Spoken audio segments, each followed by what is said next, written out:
Don't try to do everything by yourself. You are stronger than before. You have much more power.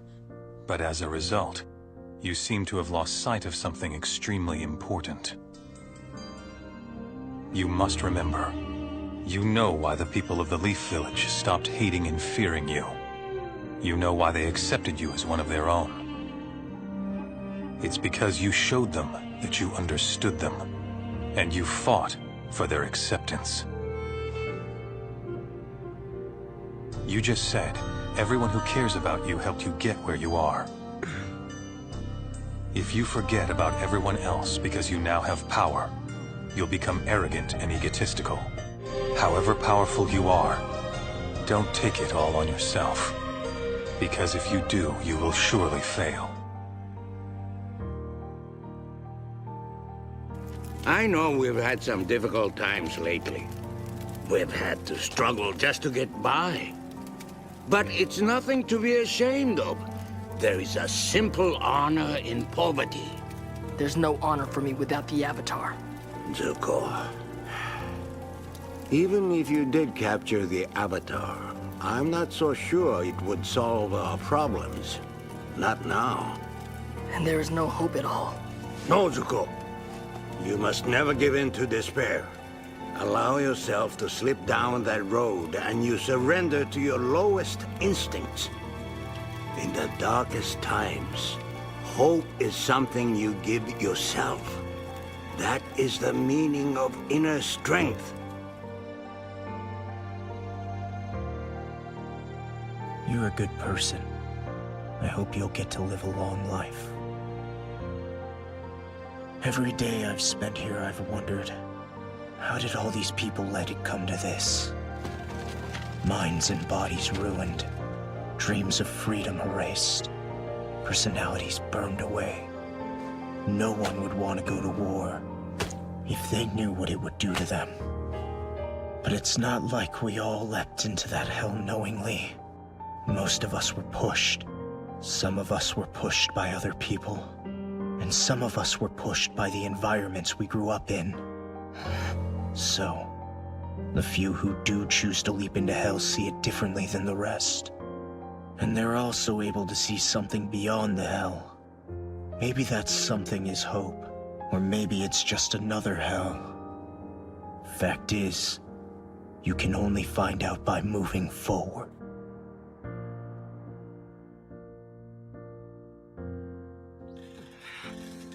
What's this all about? Sorry, but I knew you wouldn't want to sit still for a lecture, so I figured I had to pin you down. Let it go. You've got to forget about revenge. What? Believe me, in this work I've met a lot of guys who feel the way you do. Trust me, for those who follow the path of revenge, it never ends well. You'll only tear yourself apart. And even if you succeed and you get your revenge, what will you have then? Nothing. Emptiness. Shut up! What makes you think you know anything about it? It's easy for you to talk. You have no idea! Easy. Just try to calm down. Maybe if I was to kill the most important people in your life, everyone who's ever meant anything, maybe then I'd listen to you. Because maybe then you'd have some idea how I feel. It's an interesting theory, but I'm afraid you're a little late to put it to the test.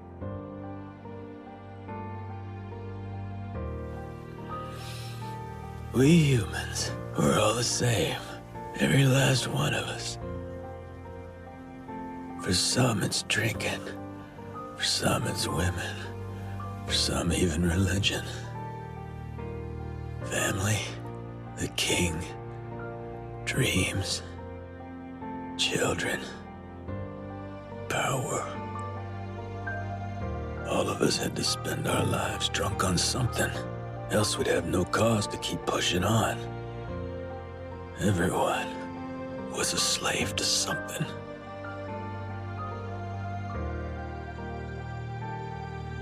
Jiraiya-sensei?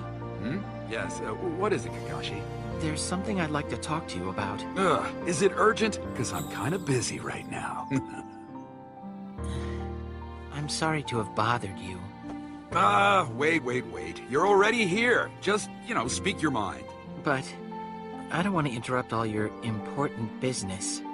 On second thought, there's nothing more important than students like you. Besides, I know you. You haven't spoken to anyone today, have you? People really should talk to other people every day, even if it's just small talk. Otherwise, their hearts grow dark and sullen. Talking to others builds bonds of friendship and camaraderie. It broadens the mind, and it makes you feel grateful to be alive. That's the kind of creatures we humans are.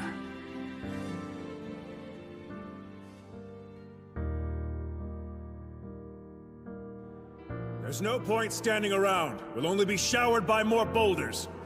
Ready your horses on the double! Be honest. Are all of us riding to our deaths? Yes, we are. And since we're dying anyway, you're saying that it's better if we at least die fighting? I am. But wait. Then who cares what we do? We could just disobey your orders. And it wouldn't mean a thing, would it? Yes, you're precisely right. Everything that you thought had meaning, every hope, dream, or moment of happiness, none of it matters as you lie bleeding out on the battlefield. None of it changes what a speeding rock does to a body. We all die. But does that mean our lives are meaningless? Does that mean that there was no point in our being born? Would you say that of our slain comrades? What about their lives? Were they meaningless? They were not! Their memory serves as an example to us all! The courageous fallen, the anguished fallen, their lives have meaning because we, the living, refuse to forget them! And as we ride to certain death, we trust our successors to do the same for us!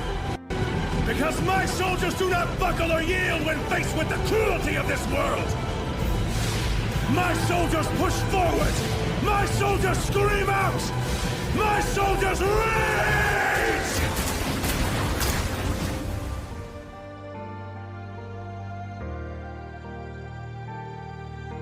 You asked me why I'm doing all this. But even if I told you why, I doubt very strongly that the knowledge would change anything at all. But let's say that I take the time to explain it to you. What do you think would happen then? My goal is to fulfill the dream even Jiraiya Sensei was unable to achieve. What I want is to create peace and bring about justice. We're both just ordinary men driven to seek vengeance in the name of justice. Everyone feels the same pain when losing something dear. You strive for your justice, and I strive for mine. And if one comes to call vengeance justice, such justice will only breed further vengeance and trigger a vicious cycle of hatred. Right now, we live in such a cycle. I know the past and can foretell our future. It is the same as our history. The shinobi world of ours is ruled by hatred, and hatred alone. So we believe that human beings simply cannot understand each other, and they never will. So, Naruto, how would you confront this hatred in order to create peace? I want to know what your answer is.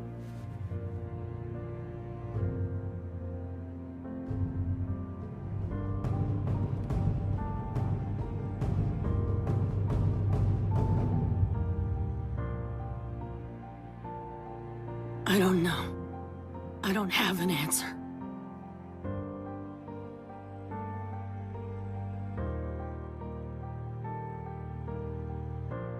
There are many types of monsters in this world.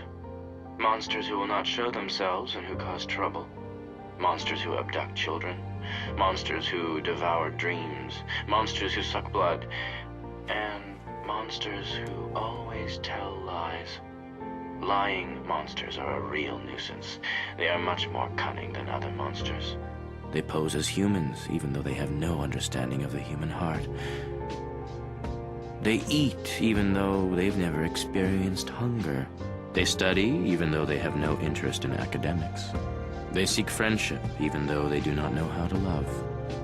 If I were to encounter such a monster, I would likely be eaten by it. Because in truth, I am that monster.